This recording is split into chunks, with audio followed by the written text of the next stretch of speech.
Saudara dan saudari terkasih, Injil kita pada hari ini diambil dari Injil Matius bab 21 ayat 28 sampai 32. Yesus berkata kepada imam-imam kepala dan pemuka-pemuka bangsa Yahudi, "Bagaimana pendapatmu tentang ini? Seorang mempunyai 2 anak laki-laki. Ia pergi kepada anak yang sulung dan berkata, 'Anakku, pergi dan bekerjalah hari ini dalam kebun anggur.' Jawab anak itu, 'Baik, Bapa,' tetapi ia tidak pergi. Lalu orang itu pergi kepada anak yang kedua dan berkata demikian juga. Dan anak itu menjawab, 'Aku tidak mau.'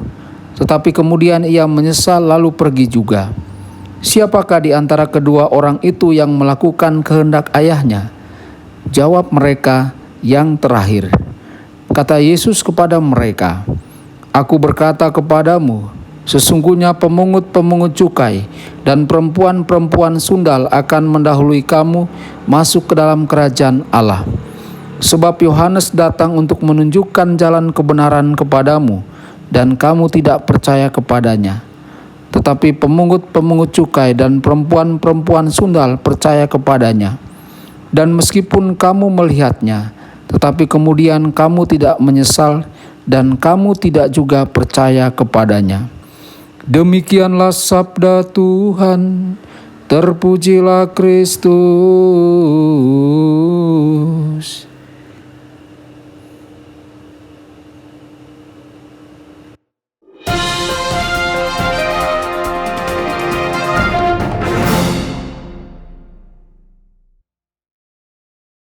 Saudara dan saudari terkasih dimanapun Anda berada, jumpa lagi dengan saya Romo Tedens dalam saluran Warta Kabar Sukacita. Semoga Anda semua dimanapun berada senantiasa berbahagia dan sehat selalu. Hari ini kita disajikan dengan tantangan lain oleh Yesus kepada imam-imam kepala dan pemuka bangsa Yahudi.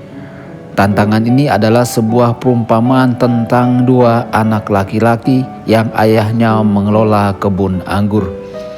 Ayah itu menyuruh anaknya untuk pergi dan bekerja di kebun anggur. Anak itu menolak, tetapi kemudian berubah pikiran dan kemudian pergi seperti yang diperintahkan ayahnya. Sementara anak yang kedua juga disuruh pergi. Anak itu setuju untuk melakukannya, tetapi pada akhirnya dia tidak melakukannya. Saudara dan saudari yang terkasih, Yesus kemudian bertanya kepada para imam kepala dan pemuka bangsa Yahudi, yang mana dari kedua anaknya itu yang melakukan kehendak ayahnya? Mereka semua setuju bahwa yang kedua, yang pada awalnya tidak akan pergi tetapi kemudian melakukannya. Anak itulah yang melakukan kehendak ayahnya. Saudara-saudari terkasih, pemungut cukai dan pelacur mungkin yang paling dibenci oleh imam-imam kepala dan para pemuka bangsa Yahudi. Namun bagi Yesus, para pemungut cukai dan para pelacur akan masuk dalam kerajaan Allah lebih dahulu daripada mereka. Namun di mata imam-imam kepala dan pemuka bangsa Yahudi, apa yang dikatakan Yesus itu adalah hal yang mengejutkan dan sangat menghina untuk dikatakan kepada mereka. Apa yang dikatakan Yesus bukan tanpa alasan. Sebagai bukti dari apa yang Yesus katakan, Yesus mengingatkan mereka bahwa para imam kepala dan pemuka bangsa Yahudi telah menolak untuk percaya kepada Yohanes Pembaptis ketika Yohanes meminta semua orang untuk bertobat. Di sisi lain, para pemungut cukai dan para pelacur justru melakukan apa yang diserukan oleh Yohanes Pembaptis. Di mata para imam kepala dan penatua bangsa Yahudi, gagasan bahwa pemungut cukai dan pelacur memasuki kerajaan lebih dahulu sebelum mereka adalah sungguh keterlaluan. Gagasan bahwa orang jahat dan tidak bermoral seperti itu harus didahulukan daripada para pemimpin agama di mata Tuhan akan sama sekali tidaklah adil. Berkaitan dengan protes pemimpin agama ini dibantah oleh Nabi Yeskiel. "Tetapi kamu berkata, tindakan Tuhan tidak tepat. Dengarlah dulu hai kaum Israel. Apakah tindakanku yang tidak tepat ataukah tindakanmu yang tidak tepat? Kalau orang benar berbalik dari kebenarannya dan melakukan kecurangan sehingga ia mati, ia harus mati karena kecurangan yang dilakukannya. Sebaliknya, kalau orang fasik bertobat dari kefasikan yang dilakukannya dan ia melakukan keadilan dan kebenaran, ia akan menyelamatkan nyawanya. Ia insaf dan bertobat dari segala durhaka yang dibuatnya. Ia pasti hidup, ia tidak akan mati. Yeskiel mengatakan hal yang persis sama dengan Yesus, dan itu adalah sesuatu yang kita semua perlu dengarkan dengan seksama. Seseorang yang telah lama menjalani kehidupan yang baik, tetapi pada akhirnya menjadi buruk atau melakukan dosa, maka ia akan mati dalam dosanya. Seseorang yang telah menjalani kehidupan yang sangat tidak bermoral dalam waktu yang lama, tetapi kemudian bertobat dan menerima Tuhan, pada akhirnya ia akan hidup. Saudara-saudari terkasih, Yesus mengajarkan ini kepada para pendengarnya. Para imam kepala dan penatua bangsa Yahudi dan nenek moyang mereka memiliki tradisi panjang dalam mengikuti hukum Tuhan. Tetapi saat ini mereka berhadapan dengan Yohanes Pembaptis dan juga dengan Yesus anak Tuhan. Mereka menolak untuk mendengarkan Yohanes dan Yesus.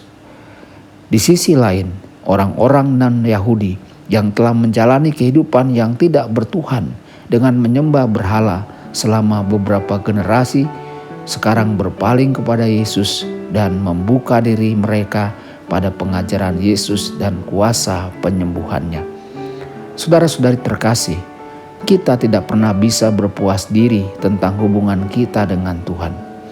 Adalah mungkin bagi kita setiap saat untuk menemukan diri kita jatuh dari komitmen kita kepada Yesus dan Injilnya. Dan Tuhan selalu menerima kita dimanapun kita berada. Jika kita bersatu dengannya, semuanya akan baik-baik saja.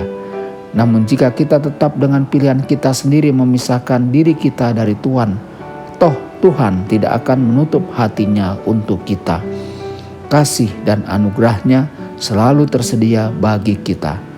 Kalau kita tetap menolaknya, maka kita bisa mati dalam dosa kita. Tuhan Yesus memberkati dan menyertai Anda semua. Sabda Allah adalah kebenaran.